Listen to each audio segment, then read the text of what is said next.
नमस्कार दोस्तों, ocean network में आपका स्वागत है। मैं हूं ओंकार चौधरी।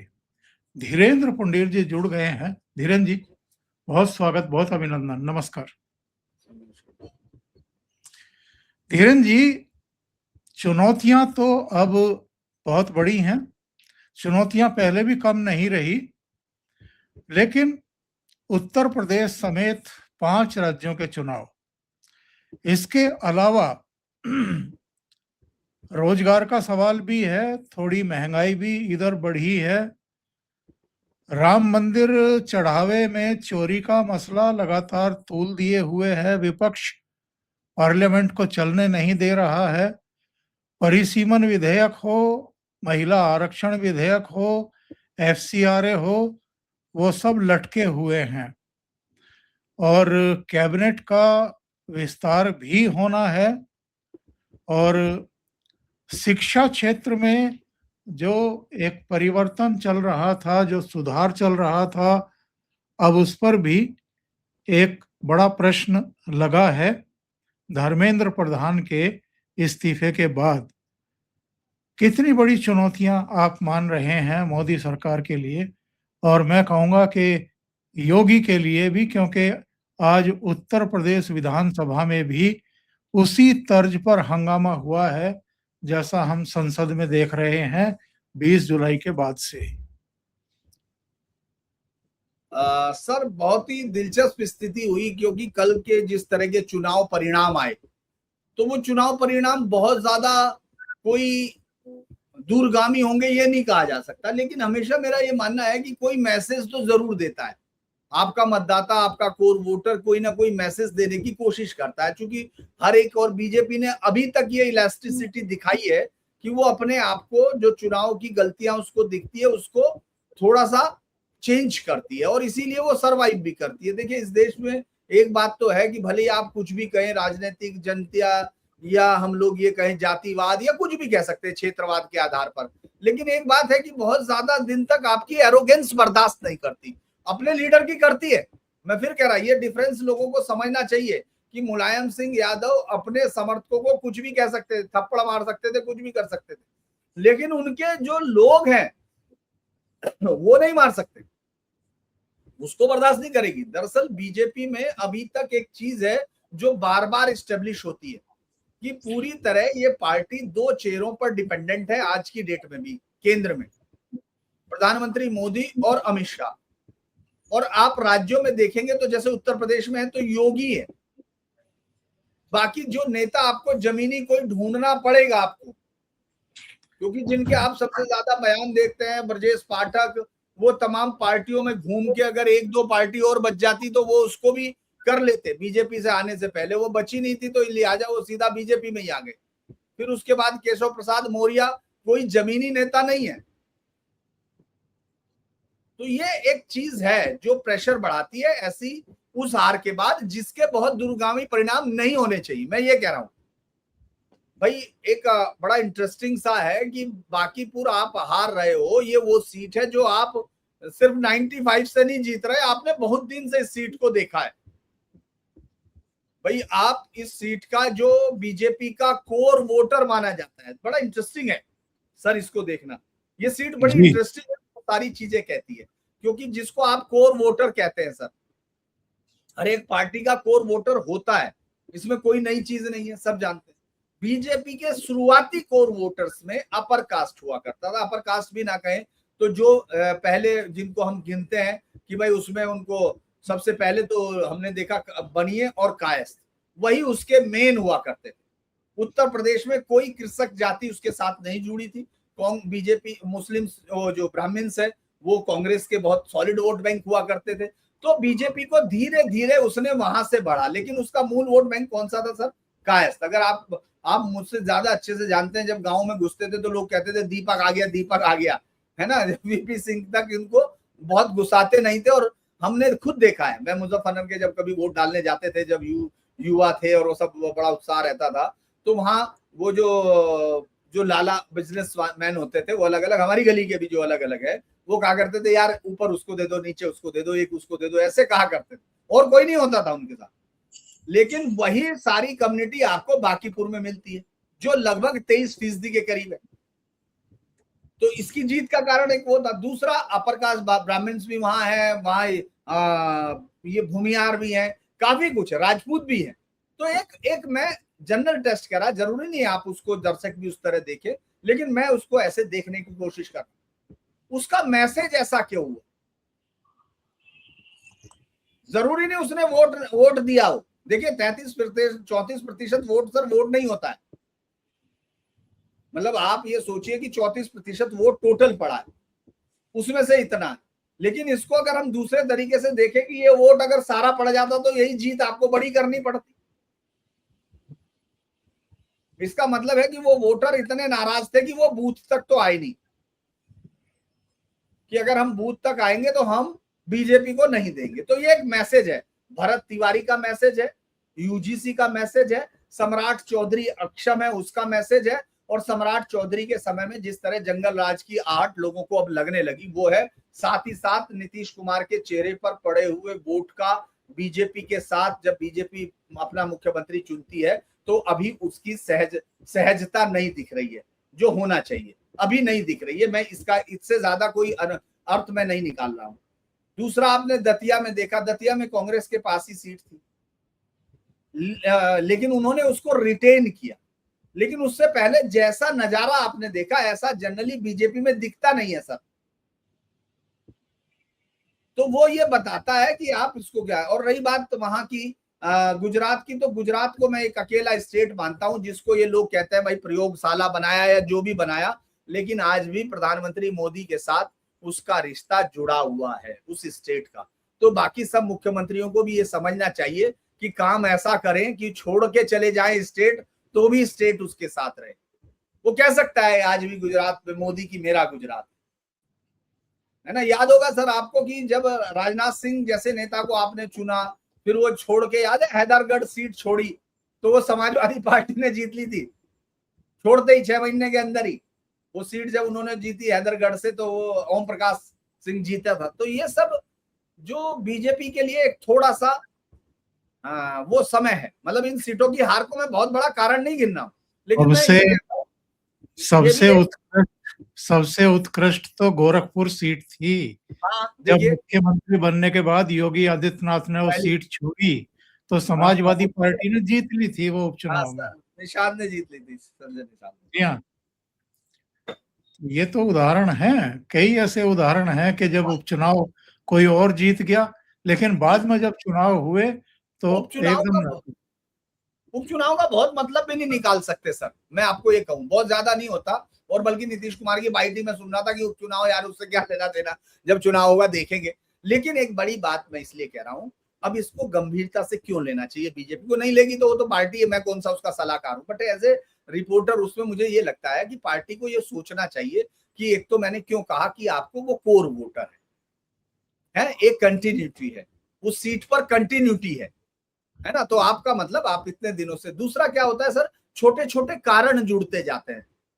एक कारण से कभी भी मैंने नहीं देखा कि कोई एक्सीडेंट होता है, बहुत सारे कारण जुड़ते हैं तब आपके साथ होता है। देखिए एक चीज है, आप अभी सीजेपी के प्रदर्शन में, मैं कहता हूं मैंने इसकी तारीफ की थी इस फैसले की, और मैंने उसी दिन कहा था कि प्रधानमंत्री मोदी का बहुत अच्छा फैसला है। लेकिन उनके कोर वोटर की नजर में वो अच्छा फैसला नहीं है।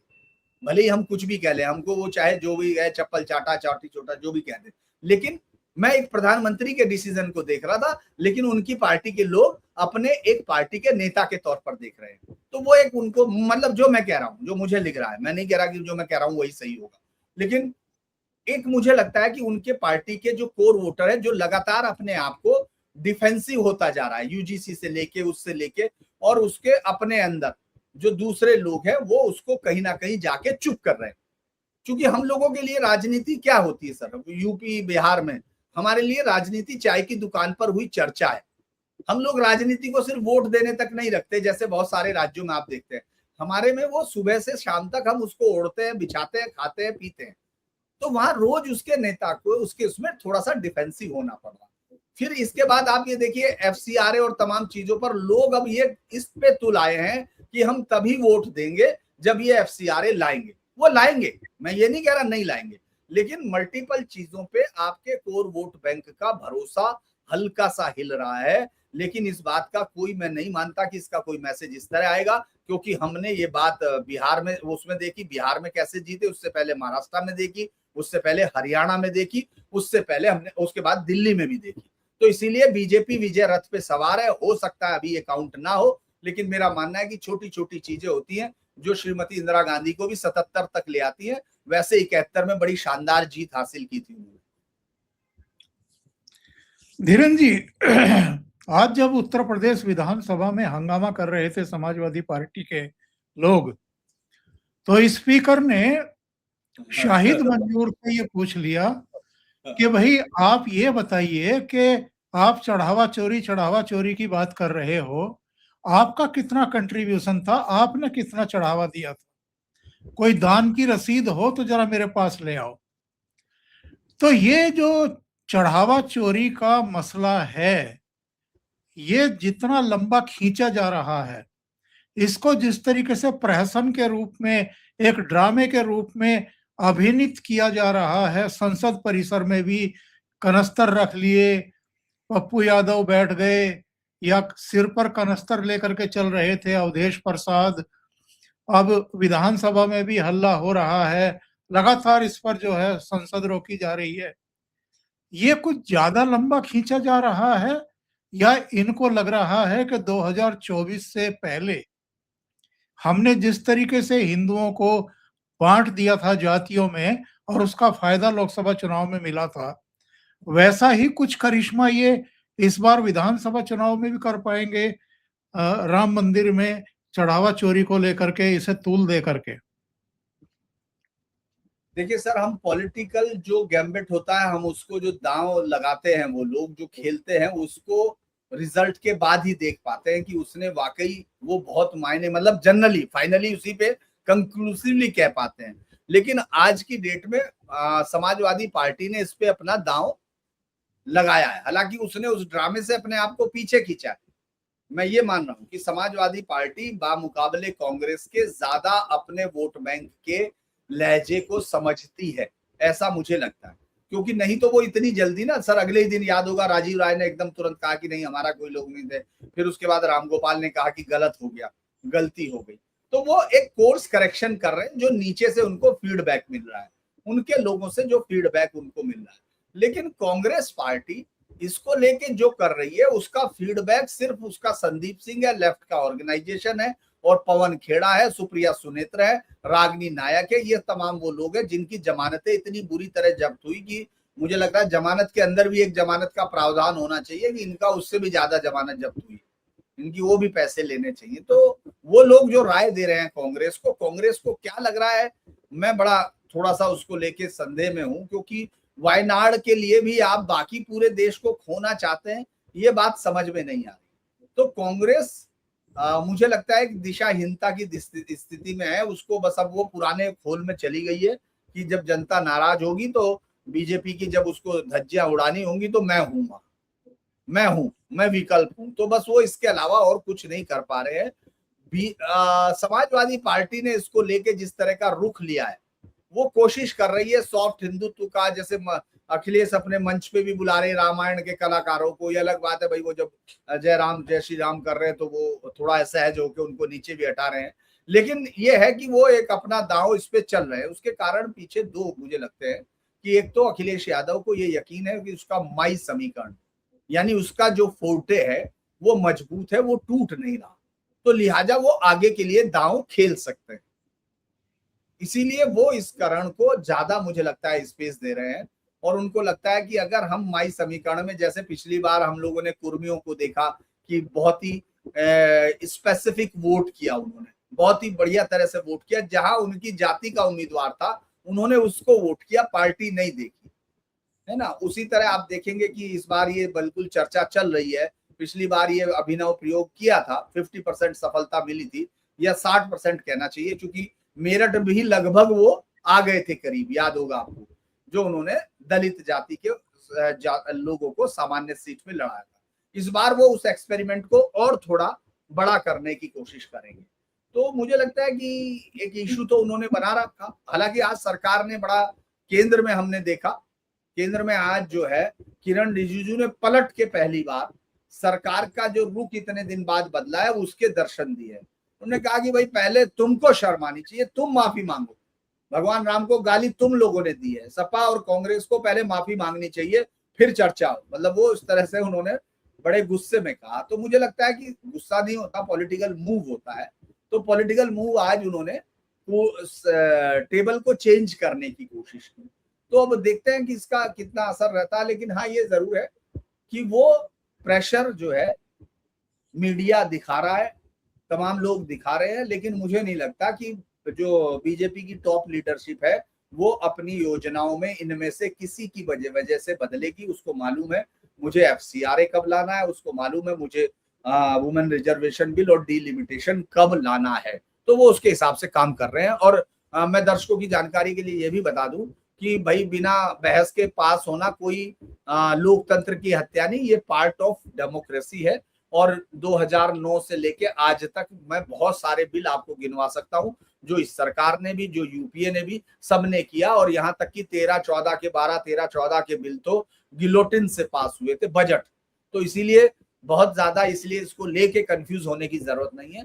जो बीजेपी है वो अपने दांव अभी तो ओंकार सर वो दबाव में नहीं दिख रही, वो शांत दिख रही है क्योंकि उसको मूवमेंट करना है। उसको मालूम है मुझे क्या करना। क्षमा सौंपती उस भुजंग को जिसपे भी सरल हो, वो क्या करेगा क्षमा जिसपे जो सहज विनीत सरल हो।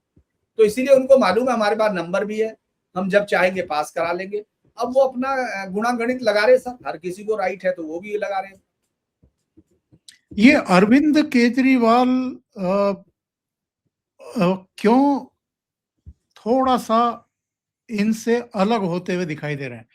ये राम मंदिर के मसले पर भी, चढ़ावा चोरी के मसले पर भी आम आदमी पार्टी के लोग दिखाई नहीं दे रहे हैं। दूसरी बात ये है कि ये नीट पेपर वाले मसले पर जरूर अरविंद केजरीवाल ने काफी आक्रामक रुख लिया था, लेकिन अब अचानक उन्होंने गोल पोस्ट चेंज किया है। अब वो E20 पर प्रदर्शन कर रहे हैं।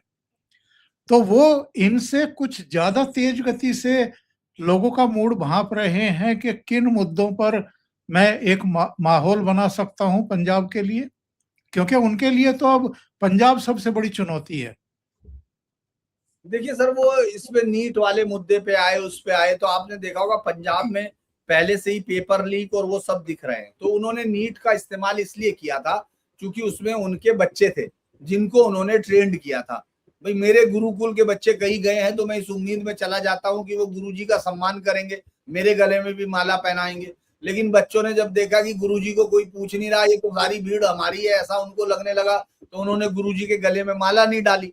तो वो लोग जो वहां से निकल गए, आपने देखा होगा कि दीप के उसके घर नहीं गया, कपिल सिब्बल के घर गया, है ना, सौरभ दास भी उसके पास नहीं गया, उनके पास गया, वही मंचों पर आते रहे। तो इसीलिए एक उसने उसमें जो कहते नहीं होम करते हुए हाथ जलाए, उसने बेचारे ने उसमें हाथ जला लिए। लेकिन वो ये जरूर समझता, बहुत शातिर पॉलिटिशियन कहना चाहिए, जिसने इतने ख्वाब बेचे सर, कि जिसने आपकी आंखों के सामने झूठ बोला लगातार और हर आदमी को दिखा कि भाई जो बच्चों की कसम झूठी खा सकता है।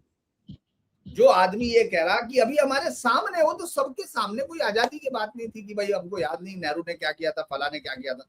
वो तो उसने कहा कि मैं बड़ी गाड़ी नहीं लूंगा, उसने कहा मैं बड़ा बंगला नहीं लूंगा, उसने सब किए, शीश महल तक बनाए, तो भी लोगों ने वोट किया। तो वो ये जानता है कि झूठ की ताकत क्या है। वो ये जानता है कि मैं, जो बीजेपी के खिलाफ लोग हैं, वो मेरी हर बात पे यकीन करेंगे, बस उनको इकट्ठा करने की जरूरत है। अब वो E20 क्यों लेके जा रहा है, आप देखेंगे E20 को लेके कई राज्यों में सर वाकई सवाल तो है। लेकिन मैं एक बात साफ कर दूं कि मुझे कतई नहीं, क्योंकि मेरी गाड़ी तो आज तक खराब नहीं हुई, मैं तो और बहुत ही सादा चलाता हूँ, और मुझे तो पता नहीं था कौन सा तेल वो डाल ले, जो भी डाल ले E20 डाल ले होंगे, क्योंकि मैंने आज तक वो पावर ट्रेरन वाला नहीं कराया। तो वो जो सबकी गाड़ियों का, मेरी गाड़ी को ना तो उसने बताया कि कोई कम है, यूजुअल है, दोनों गाड़ियों का कोई, मुझे तो नहीं लगा कि मेरे घर में या उसमें कोई फर्क पड़ा है।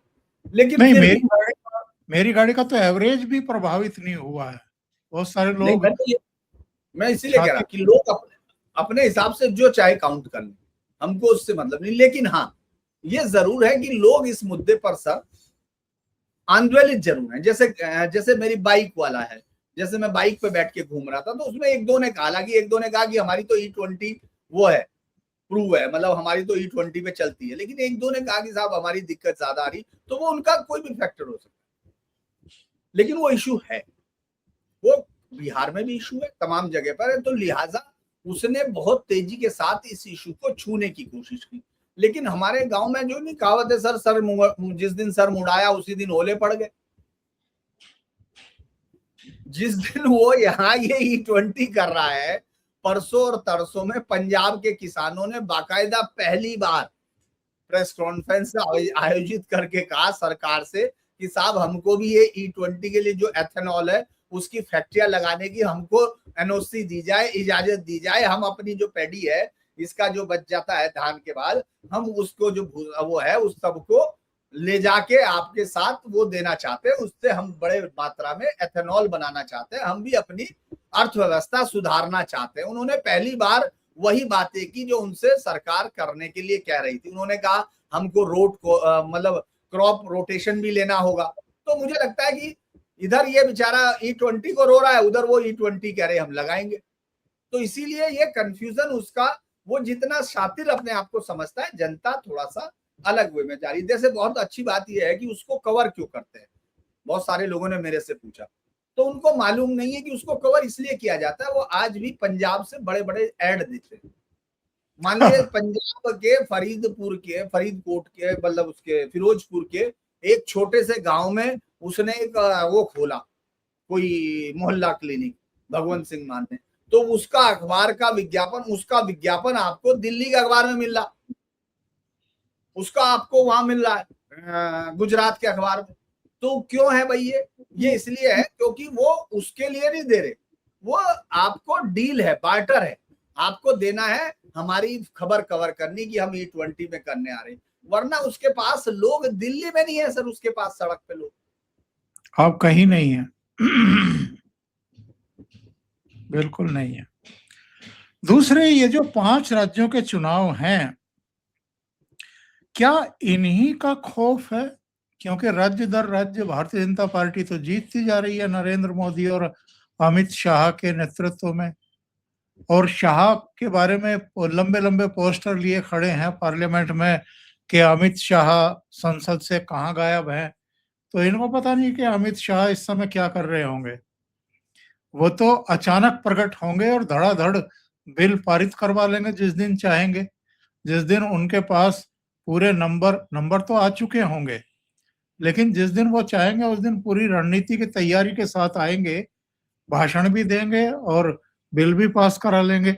इसके अलावा इनको तो उन्होंने तरह तरह के मुद्दों में उलझा के रखा हुआ है। ये तो सड़कों पर प्रदर्शन कर रहे हैं, उधर बीजेपी 5 राज्यों के चुनाव के लिए पूरी तरह कमर कस रही होगी, तैयारियां कर रही होंगी, जमीन पर जाकर के काम कर रही होंगी। जैसे अब तक जितने राज्यों में चुनाव परिणाम आए हैं वो ऐसे ही थोड़ा आ गए हवा में, बाकायदा पूरी तैयारी होती है। तो ये जो 5 राज्यों के चुनाव हैं, इनको आप कैसे देख रहे हैं? कौन से राज्यों में बीजेपी के लिए थोड़ी कठिनाई हो सकती है या उसके लिए वो चुनौती बन सकते हैं? देखिए सर, 5 राज्यों में एक तो आप सबसे पहले देखिए, आप उत्तराखंड को देखिएगा सर। उत्तराखंड है, वहां कांग्रेस के पास इस तरह का कोई लीडर नहीं है जो उसके लिए कोई बड़ी चुनौती बन सके। अब गणेश गोदोलिया या ये जो है, ये सब लोग बहुत बड़े लीडर्स नहीं है, और अब तक पार्टी को वापस जाके उन्हीं 80-82 साल के लीडर के उस पर जाकर टिकना पड़ रहा है, अगर हरीश रावत के, जबकि अब वो बेचारे शारीरिक रूप से, हालांकि इच्छाएं तो नहीं मरती, माया मरी ना मन से मन मर गए शरीर, हमारे यहाँ तो कह गए कबीर, तो वो जो है बेचारे अभी भी सोचते हैं, लेकिन मुझे लगता नहीं है कि वहां होगा। हालांकि बहुत अच्छा शासन नहीं, तो एक वहां बहुत ज्यादा एक उसी पार्टी के बीच में कांग्रेस इस उम्मीद पे वो इससे ज्यादा और इम्तियाज क्या है, मैं तेरी वो जो है बिना किसी उसके जो है वो कूद गया है, तो धामी को लेके थोड़ा सा वो तो है, लेकिन जनता तो बीजेपी को वोट करती है, मुख्यमंत्रियों को वोट नहीं करती है, वहां भी मजबूरी मोदी ही होंगे। फिर आगे आप आते हैं यूपी में। यूपी एक ऐसा राज्य है जहां अगर लोकसभा चुनाव के हिसाब से देखें तो इसलिए मैं इसको देखना चाह रहा। लोगों आपको भी लगेगा शायद अजीब है, लेकिन 2014 में पहले बीजेपी रिकॉर्ड तोड़ सीट लाती है लोकसभा में, तब बीजेपी सत्ता में आती है राज्य की, क्योंकि वो पहले चुनाव होता है, इंडिकेटर होता है।